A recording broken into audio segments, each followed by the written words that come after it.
do not reflect those of the Evening Rush Network. Viewers' discretion is advised.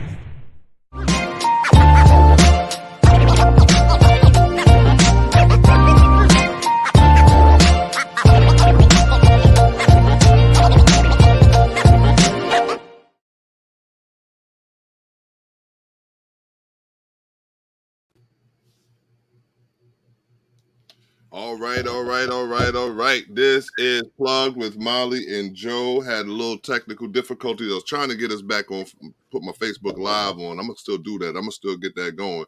But Joe, lead us in, man. Lead us in while I do that, man. I want to make sure our people can see me on Facebook Live real quick. Go ahead, Joe. Okay, superstar. What's going on, everybody? Welcome to Plugged and with Molly and Joe, social conscious show for all your everyday needs. I am Joe, of course, and to my left is Brother Molly, the voice. Yes, sir. This is a momentous occasion for us because we are celebrating our first year anniversary. So my God. Yes. We made it. We are a full year in, so it's just amazing. 12 months, we had this thought process. We sat down and talked about what we wanted to do with the show, and a year in, we're still here, still rocking it every Thursday night, and it's a great feeling. We want to send our thoughts out to our brother Zachariah, who can't be with us today, but I know he's with us in spirit as well. So we're keeping you in our thoughts, brother, and we hope to see you back really, really soon. Indeed. Welcome all to the Mental Warriors podcast. I like that. I like the name of that. I like the sound of that. That actually sounds good. But, who knows? You know what I mean? Brandon, who knows? You know what I mean? It says it right down there below if you look at the screen. So, you know what I mean? Shameless plug, as they say. Shameless plug. Yeah, man. Shout out to Zachariah. Sorry. I want to pronounce his name, correctly. I've been messing it up enough. But yes, what's coming on tonight's show? Topic of the day, it's reflection. We're reflecting. We're reflecting on the past year. The year we had, some interviews, some highlight interviews, some people that we had on that we want to, reiterate some of the messages they brought about that, really struck us. Joe's going to speak about things that might have happened in the past year, speak about, just the word reflection, you know what I mean? Because reflection means a lot to me based on just looking in the mirror and understanding exactly who you are, what you want to do, how you want to do it. You know what I mean? And that's exactly what happened with this podcast. You know what I mean? I'm reflecting on it right now. I know when we first started, I think I was nervous in what we was trying to do and what we was trying to bring. I think we really got into a groove. What you think there, Joe?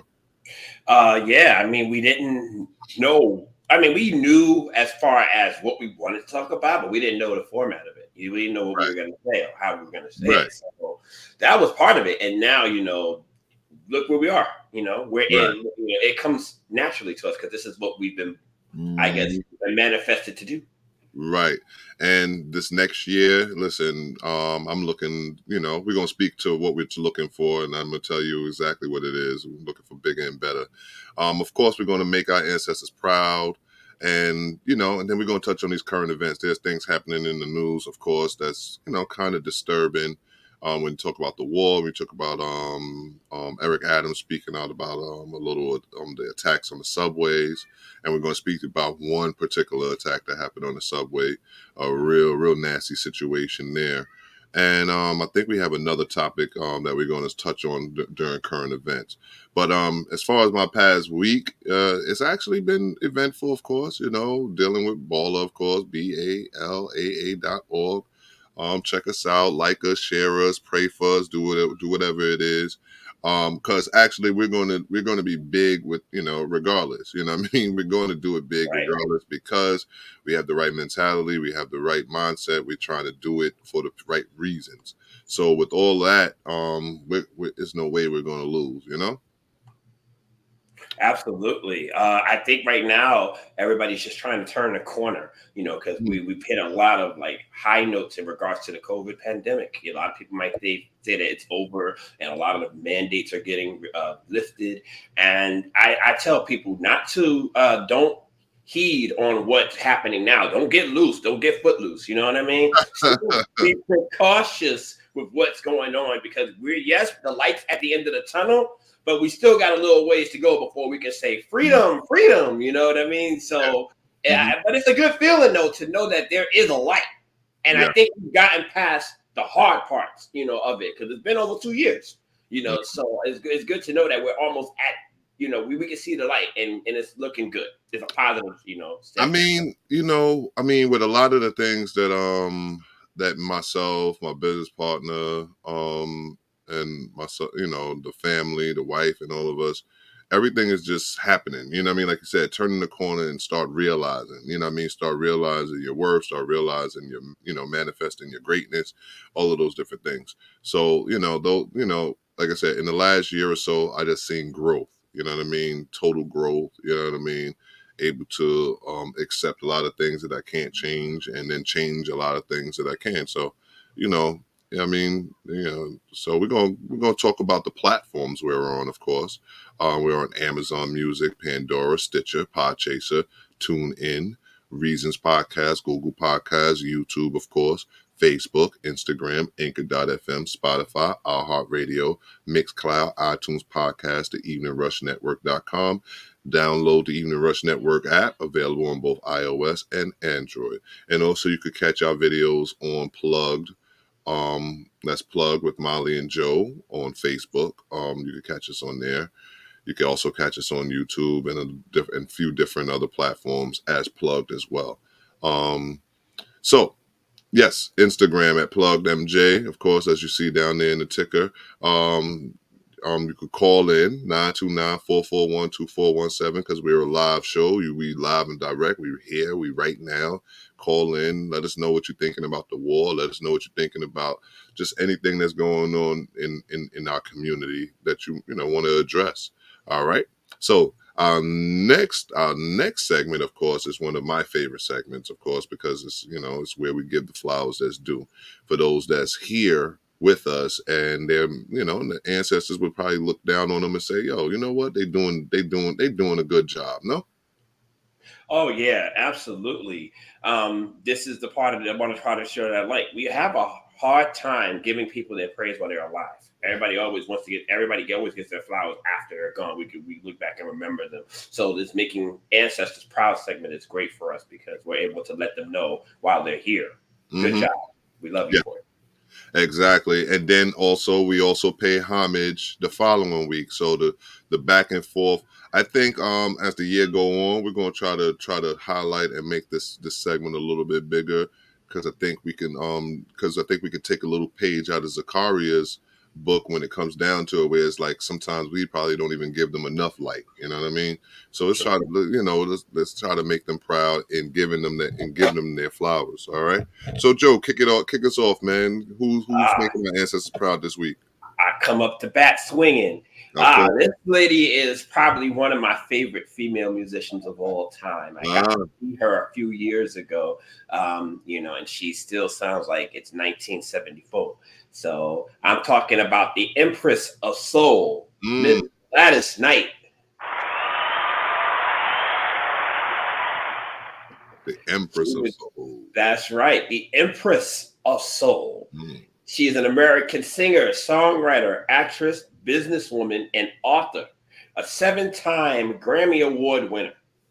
She is known for the hits she recorded during the 60s, 70s, and 80s with her group, The Pips, which included her brother Merrill Knight and cousins William Guest and Edward Patton. Gladys is still out there doing it. I don't know if you're familiar with the Versus series that they did. They had her and Patti LaBelle a few months back. Yeah, I've seen that one. Yeah, and they had Dionne Warwick on it. It was such a great moment to have the sisters still out there doing it. Gladys is almost 80, and she still sounds like she did when she was born. And still, and it's just good to have. I picked Gladys Knight because, first of all, it's Women's History Month. That's number one. Okay. And like I said, all the women out there that's part of that. That's right. And she's continuing to show the young folks how to get it done. Mm-hmm. So Gladys is still here with us, and she continues to go. Well, I guess once things liven back up. They'll be going back out on tour, and I would love to go see her again. And it's just a joy to be around.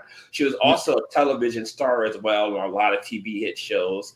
She did a few soundtracks to. I don't know if you remember the movie Claudine. She was her and the Pips did a soundtrack to that. She was also in a film called Pipe Dreams, and also on a very underrated show called Charlie and Company with Flip Wilson in the 80s. A lot of people don't remember that because it was only on for a season, but she continued to remain in the spotlight and done it humbly. So shout outs to Miss Gladys Knight. Continue doing what you're doing. I'm giving you your roses. All right. Wow. I will go ahead and pay more saying who making the ancestors proud. Someone that's making our ancestors Don you give her a shout out. That saying's by Butter, the sister that made our show. You see this church right here? Okay. From our sister sayings by Butter. Shout out to you, ancestors. You know what I'm saying? One sister's out there doing her thing. So person that I went with, I said, okay, it's actually news. Thank you, sis. Thank you for the happy anniversary. I appreciate you. We appreciate you. Again, better. Yeah. Oh, okay. Glad it's favorite artist. Okay, all right. People be knowing things. That's right. This is new news. All right. So, as it was reported today, okay, legendary actor James Earl Jones. James Earl Jones is who I pay homage to. That's my man. Whatever you want to call him, the King of Zamunda, whatever. But this man is legendary. He is said to have a historic Broadway theater named in his honor. Okay, the Schubert Organization announced Wednesday, March 2nd, that it will be renaming its 110-year-old Court Theater to the James Earl Jones Theater. Shadow and Act reported. The move seeks to celebrate and solidify the significance of Jones' contribution to Broadway and the craft. All right. So Jones, 91 now, mind you, 91, and we just seen a movie with him in it, although it was short-lived, but it was funny. You know what I mean? Is known for his roles in films including The Lion King, one of my favorite animations of all time. It's a soft spot for me. Coming to America, The Great White Hope, Star Wars, and many more. Star Wars was he was the iconic voice for Darth Vader. Yes. All right. One of my favorite times he did was when he was played Bring to Life Tennessee Williams' Cat in the Hot Tin Roof. I remember that one. That was so dope. Like this man range was so awesome, and that voice, and me, I everybody talk about my voice and all this other stuff, and I play. Listen, this year as we talk about reflections and whatnot, people keep telling me, and I'm gonna try it, man. Listen, because this man is known, throughout the world just for his demanding voice and it's soothing too. It was like a calming voice. It was like like they said, it was like the voice of God. You know what I mean? Right. Yeah. One of my favorite movies, one of his favorite plays. He was in the original Fences. Right. Oh, yeah. With Angela Bassett's husband playing the young kid in the 80s. He did the role that Denzel did in the movie, but he was on a Broadway play back in the 80s. I remember that. Yes, I remember that. He was just amazing. Yeah. He's an amazing actor. He's an amazing person. He just, influence throughout, from generation to generation.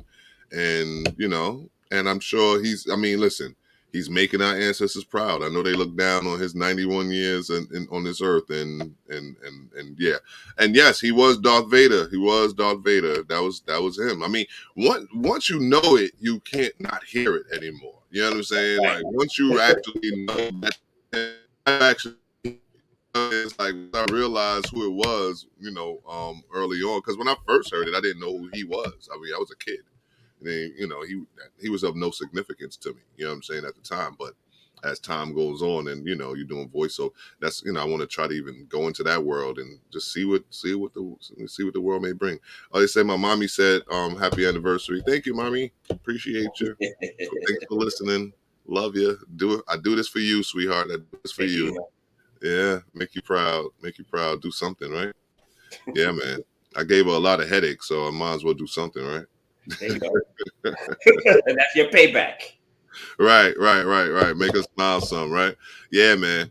And and that's another person that's made our ancestors proud because all she did was, bring in 6 beautiful children into this world to actually make a contribution, a positive contribution to this earth. So, of course, when they look down on the little people, they see her. All right. Shout out to my mom. Shout out to James Earl Jones. What we're going to do is we're going to start with the here and now, and then we're going to reflect, right? Because the topic of the day is reflections. It's our anniversary show. We're going to talk about, what have we done, right? All right, Joe, kick us off, man. Current events. What you going to? Well, this is choose one. all right. Well, I'm going to talk about Mayor Adams Okay. responding to the release of the alleged subway feces smearer. This is just so gross to talk about because it's something that you wouldn't expect. And I don't know how I would personally respond if that was to happen to me. So apparently with this, with the gentleman, his name is Frank, Aquebono. He has had multiple hate crimes and things over the last few years. And once he got arrested, they released him. And then immediately took him to Brooklyn and arrested him for another charge for him a hate crime against a Jewish person. And they released him for that. So people are pissed off because this guy should not be in the streets. People are claiming that it's a mental health issue, but there's no resources to get this brother the help that he needs, if that's the case. Wouldn't you be pissed off? Listen, me personally, all right. I understand there's a mental health crisis, right? Now, my personal feeling about that is they need preventative measures. No, they need more preventative measures. They need to be more proactive than reactive because reactive still means they did the crime and they still need to do the time, as they might say, and do the time with the right resources necessary. No. I absolutely agree, but that goes to show how unprepared this city is. Remember, when de Blasio was in office, they had that $850 million that they dedicated towards mental health programs and issues. Right. Nothing was ever come from that. Right. So what happened to that? If that was really put into play, we shouldn't have these problems now. Well, we all know that me personally, I think the climate of politics is changing. I think that the trust issues that we might have had in the past is subsiding in the sense that I think the right kind of people actually is figuring out the system, unless they start closing that door. You understand what I'm saying? Because quiet is kept. Even I'm delving into that world. But that's just something that's we'll see about that. See how that work out or what have you. But see, and that's a future announcement, I guess. But yeah. I don't know. I think that if they go at it again, I think there'll be some changes. What you think? I don't know. If they go at it with some money, if they go at it with some money, I think changes will happen. What you think, Joe?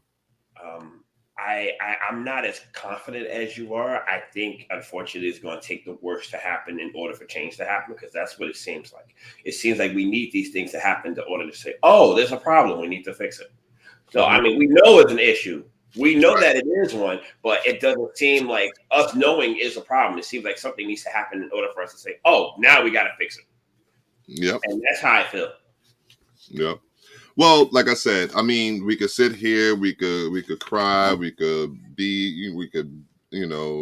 like they say, bitch, we could moan and all of that stuff. We could point fingers, we could lay blame, but what we should do and what we can do is get in these streets and do something about it.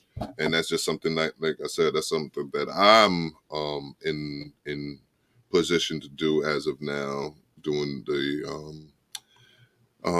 the politics and whatnot. It's the reason why I'm like kind of because it's actually I'm not emotional about it per se, Joe, because I didn't even tell you about it, but yeah, I'm a candidate for one member of Democratic County Committee 56 Assembly District, and 50 election district. Yeah, that's kind of cool. Yeah, that's kind of cool. Kind of different. I don't have no clue what that what that entails. Was that what I'm in store for? But I'm gonna get out in these streets and get it done. You know what I'm saying? Listen, that's how you got to start it. I mean, we know that it starts with the people in the community first, right? And if we have more Right. people in the community, it'll change. So, yeah, Right. congratulations, please, cheers up for that because that's a hell of an accomplishment. And let's hope that there's more people like you to do that. And it just you can find your people, find your background. That's right. We in these streets. Yeah. So let's get it. Let's get it done. Let's do what we have to do. Yep. And then shout out to Jada John, producer Jada John, who's also a candidate for her election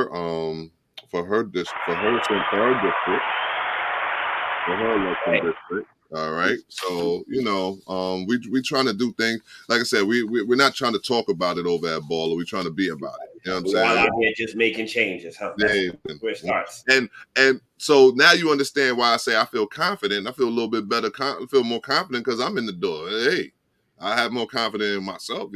Listen, you tell me that's the money for. I guarantee that's what the money going to get done with. You know what I mean?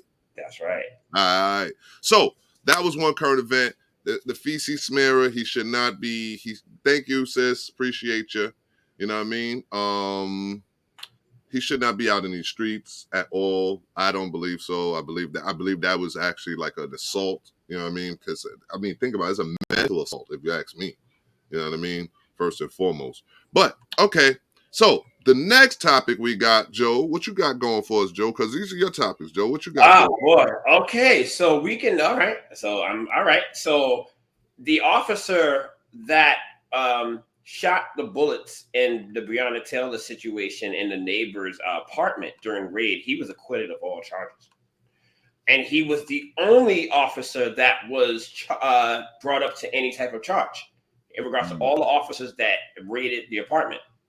He fired 10 bullets into Miss Taylor's apartment. 3 pierced the wall and flew into another apartment where a family slept. And he was acquitted of all charges. I just want to say, sleep in peace, sis, because nothing about your death has gotten any kind of justice. Nothing about what happened to you it's gotten nothing. This is so sad, just to even, our lives do not matter. What more to say about this case? You know what I mean? Nothing. It's just to know that these things are, it's like time passes and same thing. And also the one that killed Dante Wright on the one in Milwaukee. And sorry, right, yeah. She only getting what? Well, how much did they get? What, 2 years? 2 years or something like that. So years. It's like you let the time pass, and they realize, oh, time enough passed, and you served your time, your punishment. So what I'm noticing is that like what they're doing is they're giving and taking. Like they hit some of them hard, and then they'll give us they give us a banger, and then they'll take 2 little ones. You know what I mean? They'll acquit and then give a light sentence on 2, and then bang them again. You know what I'm saying? I don't know, man. It's no consistency in what I'm seeing right now.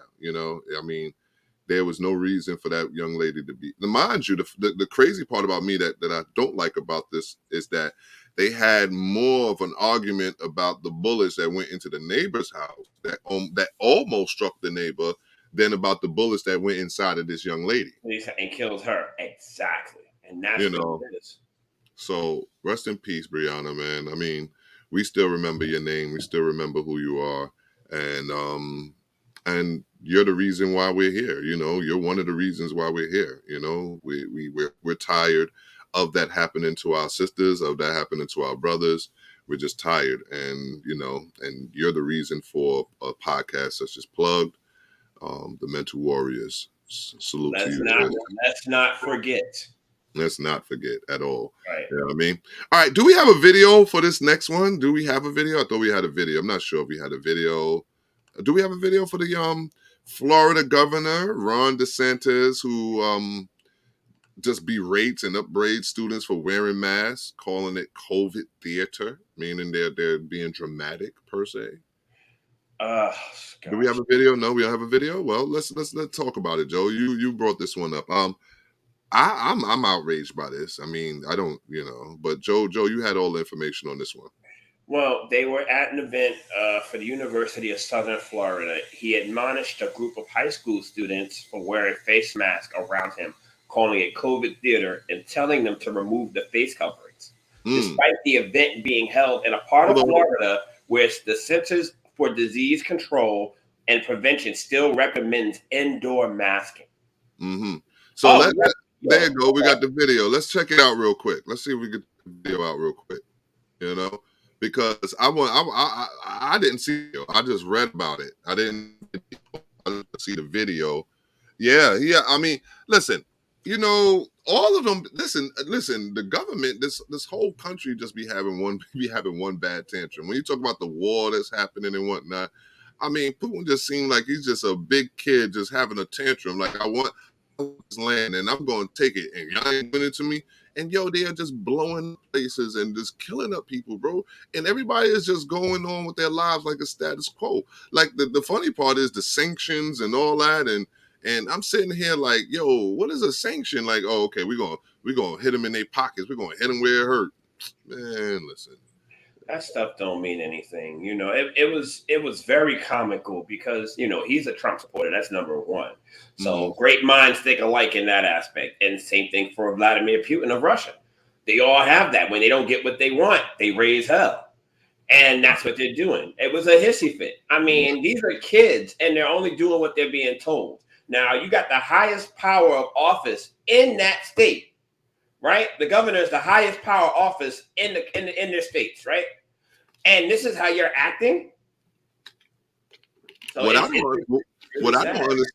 don't understand is how they figure that some type of sanctions is going to bother one of the richest men in the world. Go ahead.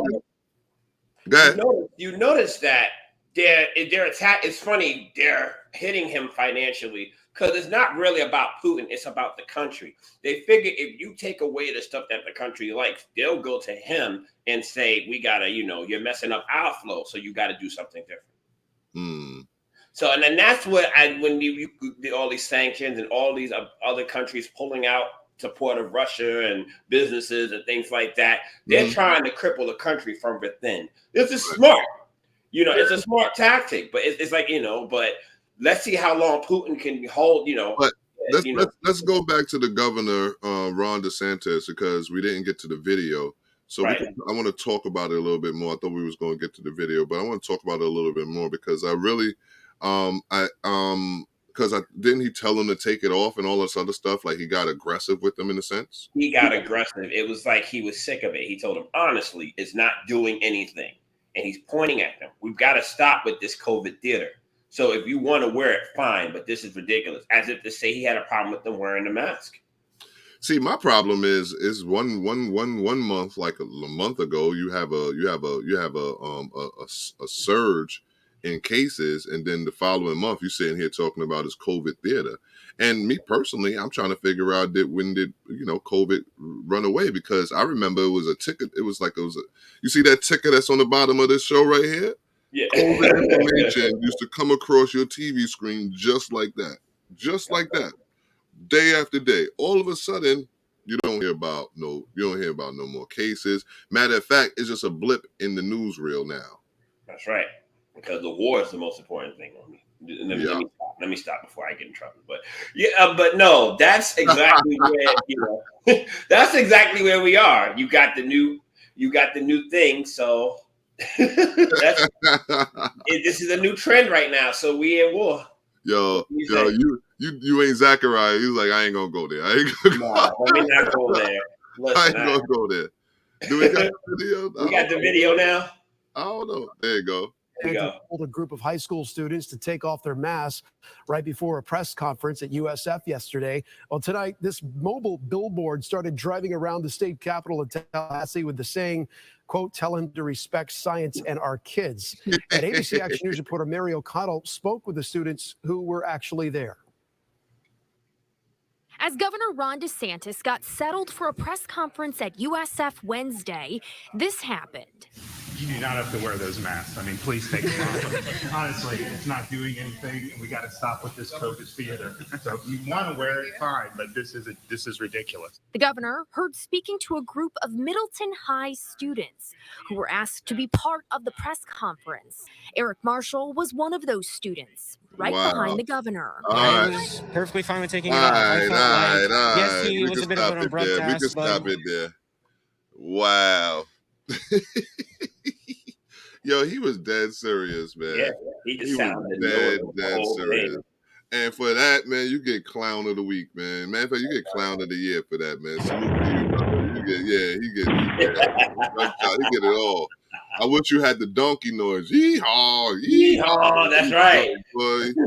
Boy, man. And with that, listen, words from our network, The Evening Rush. Looking to podcast shows and do not know where to start? The Evening Rush Network can help you with that.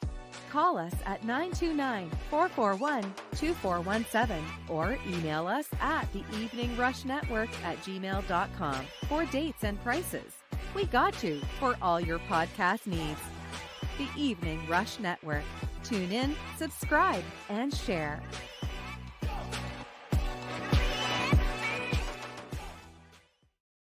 All right. We are back, and we are sponsored by Baller, none other but Baller Shot Callers, BALAA.org. That's BALAA.org. That is baller.org. And then we are on Instagram at PluggedMJ. We are on Instagram at PluggedMJ. Also, we are on Facebook. Okay, we are on Facebook at Plug with Molly and Joe. Check us out on Facebook. Give us a like. Go on YouTube with Plug with Molly and Joe. Give us a like. Give us a subscribe, something like that. I think that's how it works, you know. And this topic of the day, of course, is reflection. Okay, all right.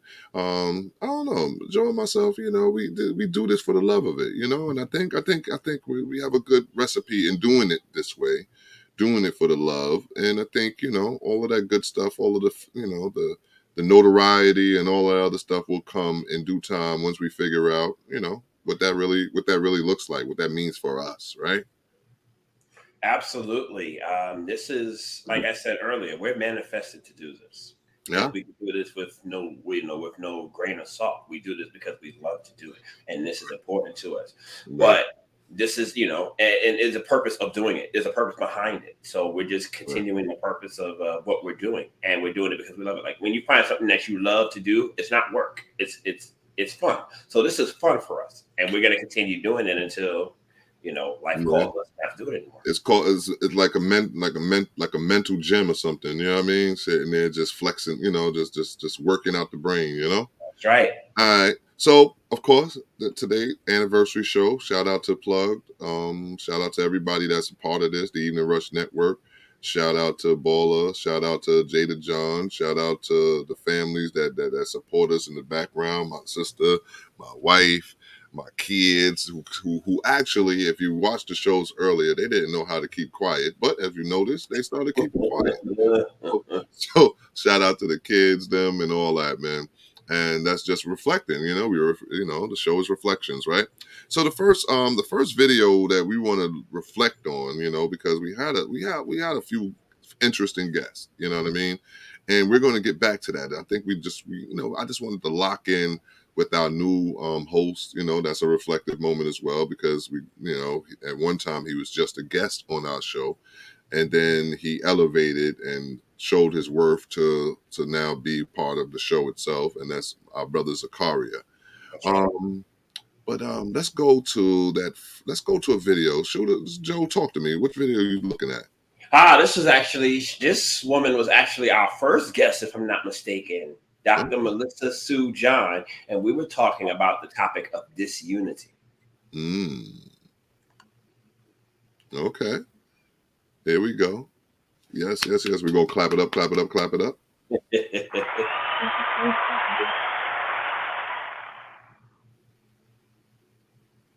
Me tonight. All right. Thank you for being here, Dr. John. Dr. John, how are you today? I'm doing so well. Thank you for All having right, me. all right. We appreciate you. We're humble for you coming on our show. We're in our infancy, as they say, and Yes. we know that you take what you do seriously.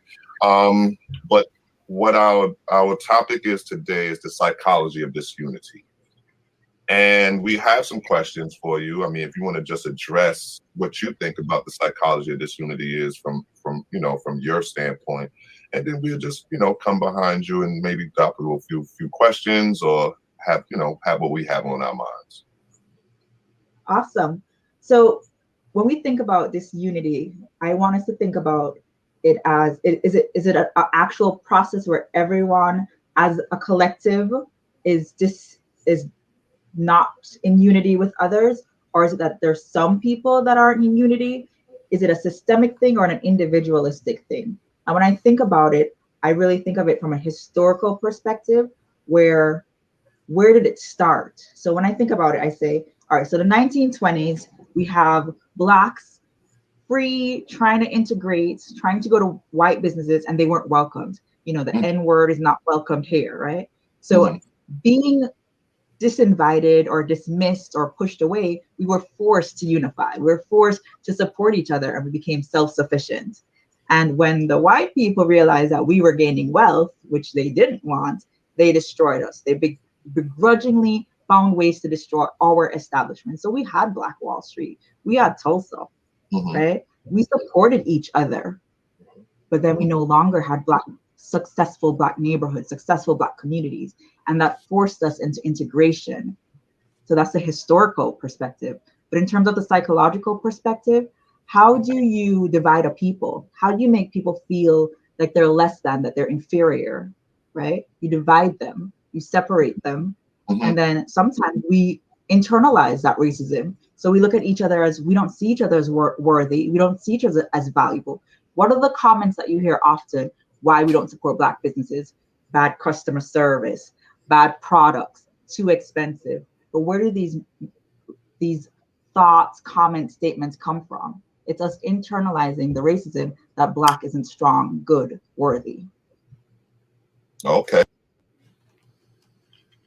That now, mind you, that was like 2 minutes and some change or what have you. Man, listen, man, listen, I remember she came out of there, listen, Out the gate, just firing, right? Yo, shout out to Dr. Sue John, Dr. Melissa Sue John. Clap it up. Shout it out to her. My God, man. Listen. Yeah, we gotta have her back on soon. Yeah.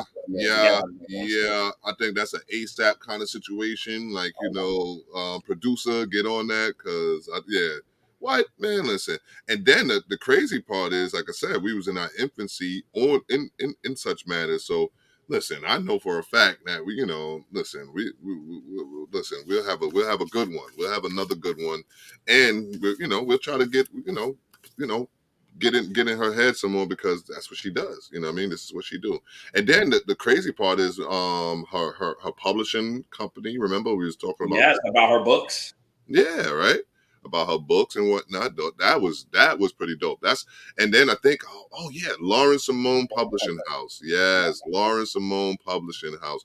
And that was it was about her daughters. I believe is named after her daughters. Yes. And it's such an awesome situation. I think it's about kids authors. And guess what? The kids over at Baller is actually going to be published authors. There we go. Yeah. That's how we start, right? Publishing house. So my son with a bunch of other kids, they're going to have an actual children's book out there. Yeah. Yep. Yes, it was. Yeah. But to kind of just reiterate, reflect on what she said in regards to disunity, we're still seeing a bit of the same. But what I will add to what she mentioned in regards to it coming from the other group of people, white people, I think it's more of us that provide disunity within each other. I think we don't support us ourselves. I look at all of these artists and these millionaires and Black billionaires. How come we don't have a Black-owned city yet? How come we don't have a Black-owned community? Right. We have the resources now. This is not 1920 anymore. We're in 2020s. And we're at a point where we have enough people that are our skin tone that are making enough money to where they can support our own. Why don't we have that yet? Good question, brother. Good question, man. And and that leads us into our next video, with a man who it's got to change our mindsets. We one of my favorite guests ever, one of my favorite people after I even came to encounter him and whatnot, was none other than Billy Mitchell, and he speaks as to why and the kind of work you have to do, or the work you got to put in to actually even make a change or to do anything historic, So this is what we're trying to do, something historic. Yeah, Billy Mitchell. Yeah, Mr. Mitchell, you had an interesting story before in production about Mr. Curtis Mayfield. You want to share that with us? Yeah, a lot of people may or may not know that a lot of those early songs that Curtis Mayfield did when he was with the Impressions, he was only about 17 years old. He was 16 or 17 years old. Can you imagine this young kid coming out with these powerful songs? Jerry Butler, it was part of the Impressions. You have these group members, and sometimes people go out on their own. I remember when Curtis Mayfield was injured. It was a concert at Wingate Park in Brooklyn, right? And it was a rainy day, and the wind was blowing, and some of the lighting apparatus fell down, and it injured Curtis Mayfield so bad that he was confined to a wheelchair. It paralyzed him. But wow. Curtis Mayfield is definitely one of the ancestors that we just hope he rests in eternal peace. He was a dynamic musician, arranger, writer, producer. For those that are of a young age, go check out YouTube Curtis Mayfield and check out some of his work. So Curtis Mayfield, I totally agree with you, Joe. I salute you. Curtis Mayfield is a great honor to be given to him today. Absolutely. Yes. So as we talking to you, Mr. Apollo, who do you pay homage to today? Who do you pay homage to today? Oh man, Marvin Gaye and James Brown. Now, wow. The reason why I mentioned those two brothers is because they did something for me that people may not know. Wow. For those you don't know, I started giving service to the Apollo Theater way back in 1965 when I was 15 years old. I'm 71 right now. Imagine that. But I started giving service to Apollo back in 1965. I was born and raised in the great city of Mount Vernon, New York. I am one of 14 children, right? Okay. 14 children, and that my mom gave birth to. And we were going through some tough times in Mount Vernon. Unfortunately, the building that we were living in was about to be condemned. So we had to get the hell up out of there, right? So my family moved to the South Bronx. And then I remember my mom sending me down to Harlem one day to get some money from her cousin. My mom's cousin lived directly across the street from the backstage door of the Apollo back then. Now it's a schoolyard, but back then there was a row of buildings. So on the day I go get the little money from my mom's cousin, cousin wasn't home. So I'm walking up and down 126th Street in back of the Apollo, looking at her door, hoping she would come in. And then I got tired, so I walked to the side where the Apollo Theater was located to get out of the sun. And I'm standing near the backstage door of the Apollo. All of a sudden, the door opens up, and Frank Schiffman, who owned the Apollo back then, he comes down and says, "Hey, kid, what are you doing back here?" I said, "Sir, I'm not doing anything. I'm waiting for my mom's cousin. She lived right across the street." And he says, "Oh, yeah, well, why are you waiting? You want to make some money?" Now, I got shook by that question because, I had never been asked by an adult, "Hey, kid, you want to make some money?" Where started going through my head, right, bros? So what I did was he calmed me down and says, "I'm not going to mess with you. I'm asking you, do you want to make some money by running to the store for some musicians that are working inside, rehearsing for a big show tonight? And they want you to go get their coffee and their newspapers and their shoes shine. If you do that, they'll give you a little tip." So I started running errands. So as time went by, whenever I needed some money, I would go down to Apollo Theater to make me some chips, right? So on the times that I saw James Brown, he would always ask me, "How you doing in school, Mr. B?" And Mr. Brown always called me Mr. That was another thing that blew my damn mind, because imagine an adult calling the kid Mr. Right? So Mr. How's school coming along? How's school? So every time I saw him after that, which was, he was at the Apollo a lot, and I would run errands. He would ask me, "How you doing in school?" And I always told him I was doing great. In fact, I wasn't. See, my family had just moved to the Bronx. I wasn't familiar with the way the kids in the Bronx dressed. My hygiene was off. It wasn't good at all. I was called Stinky Boy. I was, yeah, man, they used to dog me, man. So what happened was, when James Brown asked me how was I doing in school, and I always told him I was doing great. But one day, Mr. Brown told me to go back home, get my report card, bring it back, and prove to him that I was doing well. And when I went and got the report card, brought it back, he saw that I was failing all of my subjects. Because I wasn't paying attention in school, because the kids used to dog me, right?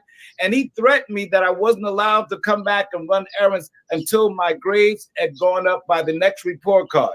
Now, that's the push that I needed, because it scared me, because I needed that money, because I was helping my mother out. I was able to buy a couple of shirts from AJ Lester's. I was able to, and I had to get my gear game up, right? So I needed that money, and I wasn't about to jeopardize it by not doing well in school. So when he threatened me that I wasn't allowed to come back, I went to school. I started raising my hand, asked the teacher to explain stuff. I started understanding the lessons. I applied it to my test, and I went from failing everything to being on the honor roll. Now, my point is, when I finally graduated from high school, James Brown was so proud of me. He said, "So what you gonna do now, Mr. B?" I said, "I'm thinking about going to business school." "Oh, that's good. You want to be a businessman?" I said, "Yes, sir." He says, "It costs money." I said, "Yeah, but but your family have it?" I said, "No." And he reached into his pocket, bro, and he pulled out this knot, and he started peeling off paper, right?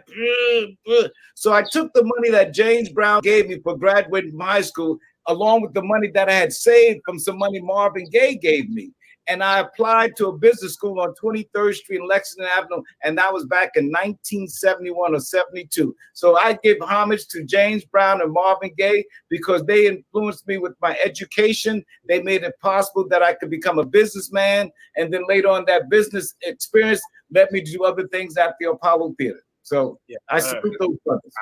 Wow. Listen. Like I said, and that was just one of many stories, man. Like that man is just a walking, living legend, man. Like my man sitting here talking about James Brown, like I'll be talking about one of my mans in them.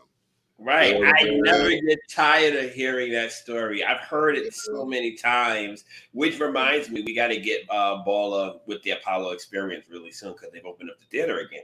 Okay. So we got to get y'all going. That's one of the things that's in our near future. But I never get tired of hearing Billy's story, and just the people that he's been around, the people that he's got to influence by working at the Apollo Theater. That's a life that everybody would love to live, So it's just a great atmosphere. And he talks about how he started from nothing to where he is now.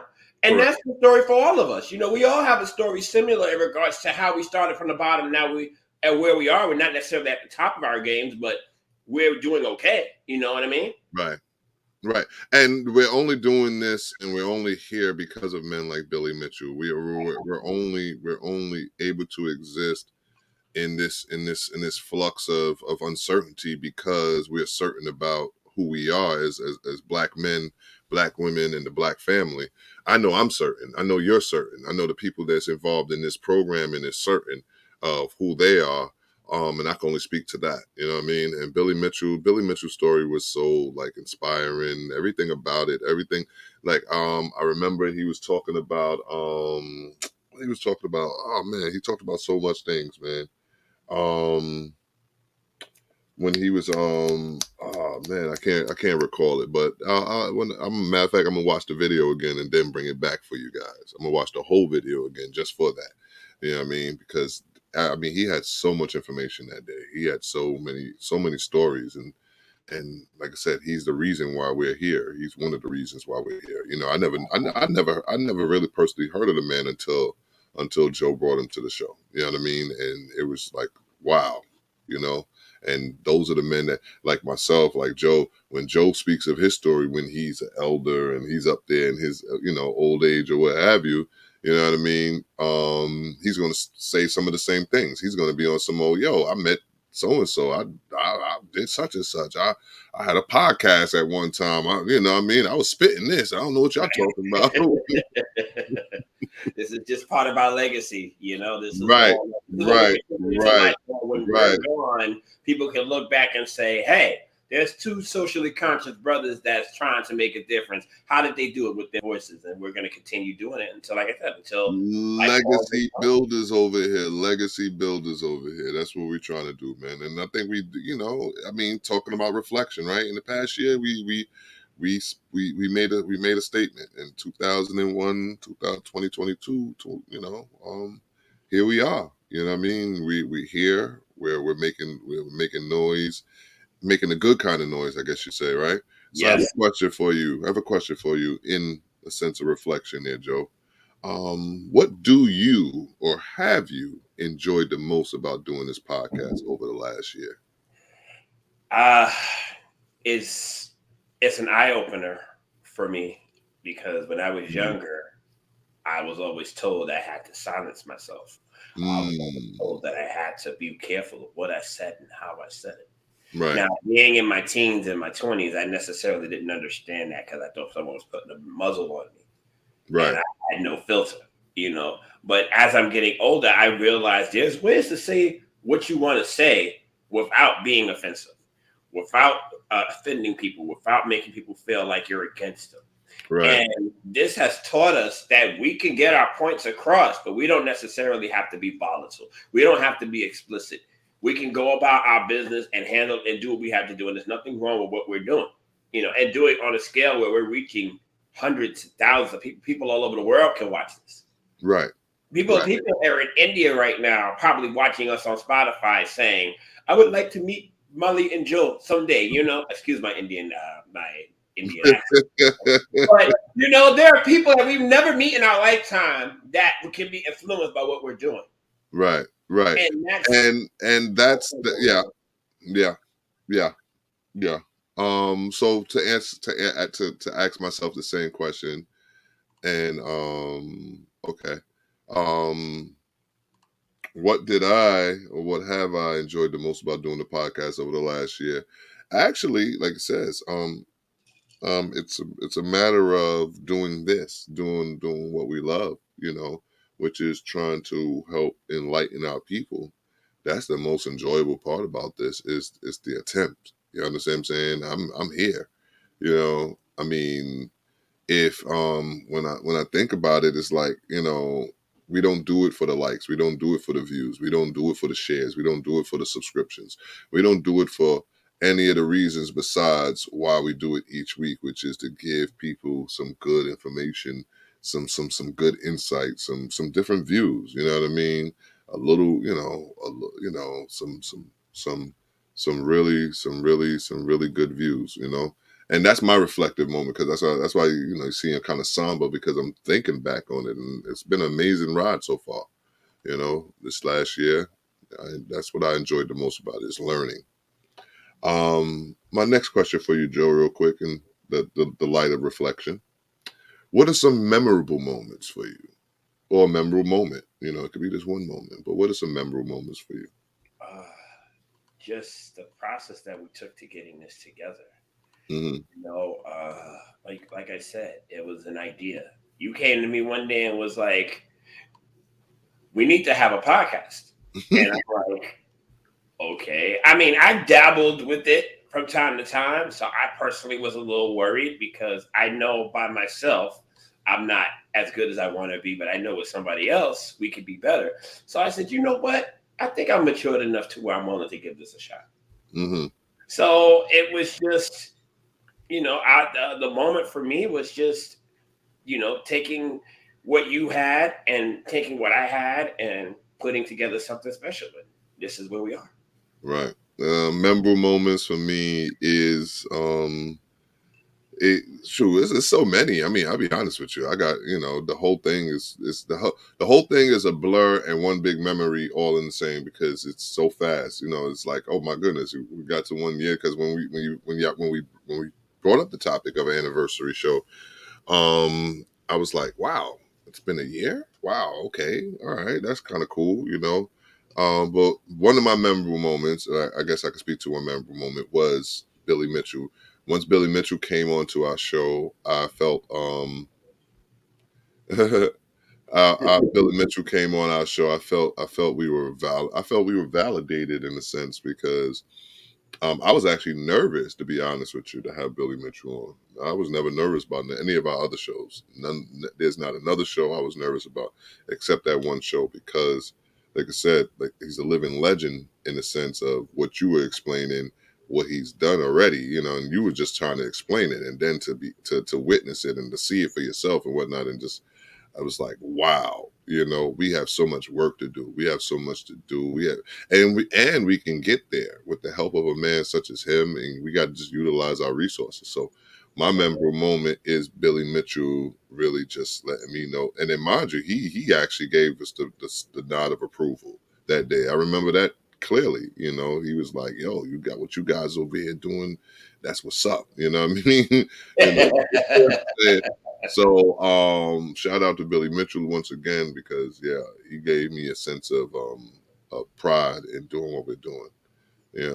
So my next question for you real quick, Joe, is what were or are some of the biggest challenges of doing this show? Or what? Well, I would love to get to the point where we're able to do the shows in person. All three of us being there. I know that's not possible with Zakaria being in California, but I want to get to we're in person because I think the energy feeds off a little better. I for one am personally tired of this virtual reality stuff. Being in person, energy is a lot better. And I think I think the show will flow a lot better too. Right. I do. I mean, the challenge for me would be this virtual reality kind of thing. One of the other challenges is just making sure that we're fresh and new and lively and giving, new information, even if it's regurgitated information, just maybe a different way to maybe it's for a different audience per se. So those are the challenges for me. The biggest challenge ahead would be, like you said, to come to a space where we're doing this weekly in person. I'm actually ready. I'm ready when you are, to be honest with you. Whenever you're ready, I'm ready. You know what I'm saying? We could do this. I just look at your schedule and I think, with your schedule and how tight things might be sometimes, this is the best way for us at the moment. But as soon as we do that, then the sky's the limit. And then I'm ready to do some other things when it come down to promotions and such, because I feel like the quality of show is that much better. I feel like right now I'm giving you a Zoom show. Right.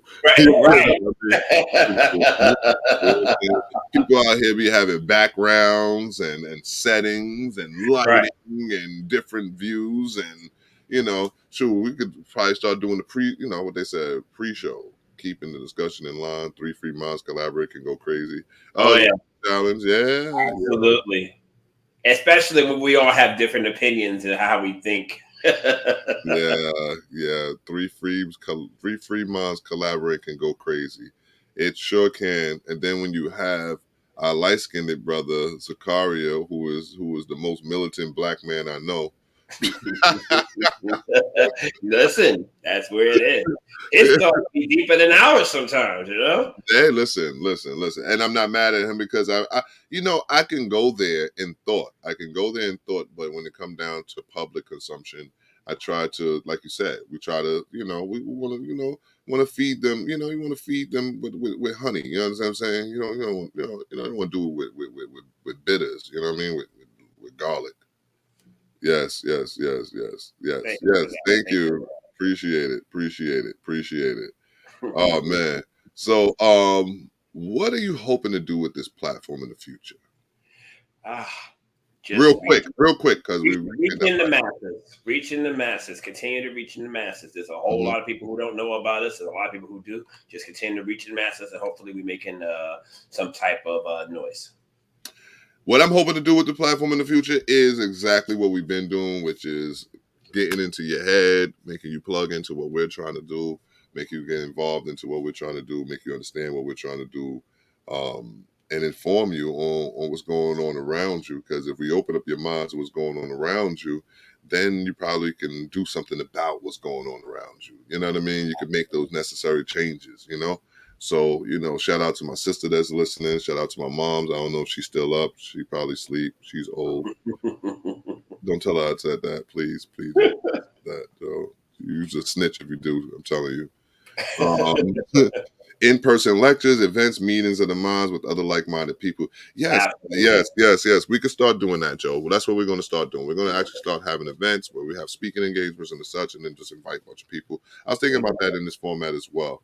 But where do we go from here? We're going to go to the top. We're going to be in the minds of other people shortly, and that's as soon as we, like I said, raise production. Get into the same space, and you know, and feed, like you said, feed off of one another. See our man Sean Don doing all the clapping and all that other stuff in the corner somewhere. have more some more sounds too. Yeah, have more sounds. Yeah, we need a new track. Nah, I want laughter. Where the laughing at? I want the laughing. Yeah. There we go. On cue.